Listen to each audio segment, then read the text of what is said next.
So hi, it's Abidemi Shomoye, and I'm taking you Echo 556 Trends in Globalization.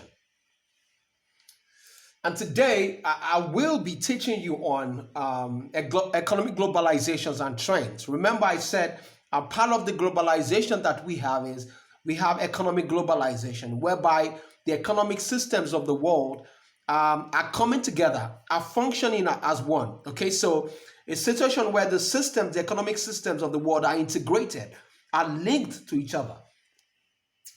So, what does when we say economic globalization, what are we referring to? All right, economic globalization is concerned with the integration of the different economies of the world. Integration simply means connection.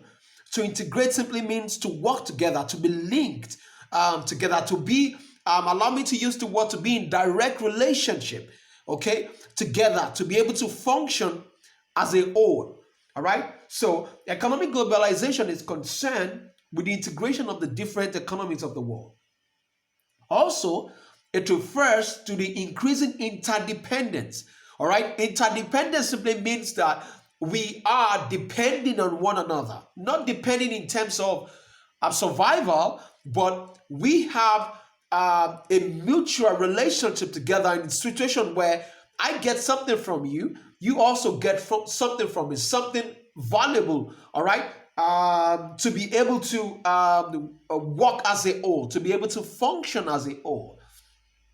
All right, so it refers to the increasing interdependence of the world economies as a result of the growing scale of cross-border trade of commodities and services. So one of the avenue whereby globalization have come to stay, or how globalization plays a huge role, is in cross-border trade of goods and services. All right, because hardly would you find any nation that is not involved in trade. All right, hardly. It's just like you as an individual, you are only producing to consume by yourself. No, people produce to be able to export or exchange their goods and services for money or for other resources. All right.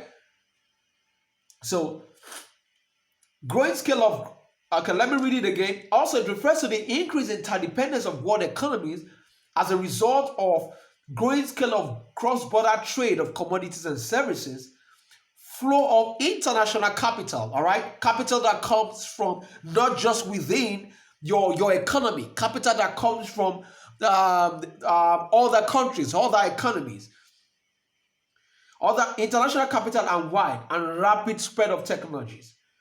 One of the major factors that has made globalization the way it is today is the use of technology. As a result of technology, it reflects the continuing expansion and mutual integration of market frontiers and is an irreversible trend for the economic development in the whole world at the turn of the millennium. All right, so in my view and opinion, globalization has come to stay.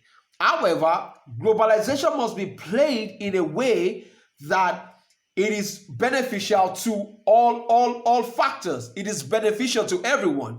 It is beneficial to all the key players, to all players. All right, because in globalization we do have key players, countries that are the key players, and you're going to see that in the slides as we go on. The rapid growing significance of information in all types of productive activities and marketization are two major driving forces for economic globalization. All right? Types of productive activities and marketization are two major driving forces of economic globalization. I underlined that in your slide, so take note of that. In other words, the fast globalization of the world's economies in recent years is largely based on rapid development of science and technologies. Remember that I mentioned science and technology, a key factor that plays a major role in globalization. All right, and which has resulted from the environment in which market economic system has been fast spreading throughout the world.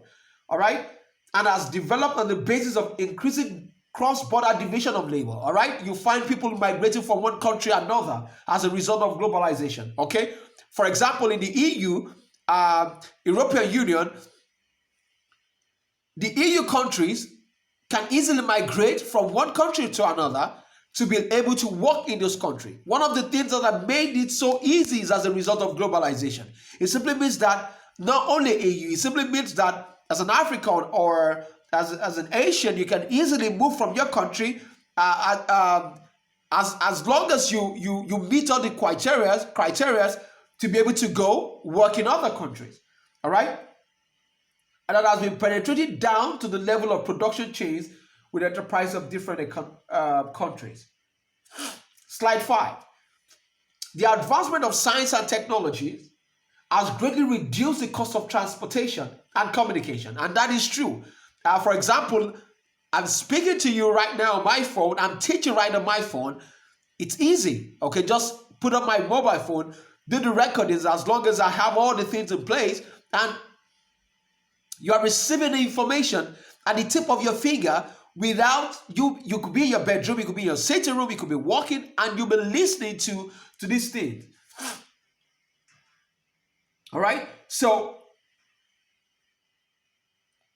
today's ocean shipping cost is only half of that in the year 1930. The current air freight is 1/6 and the telecommunication cost is 1%. Okay, before the cost of communication is quite high. You know that.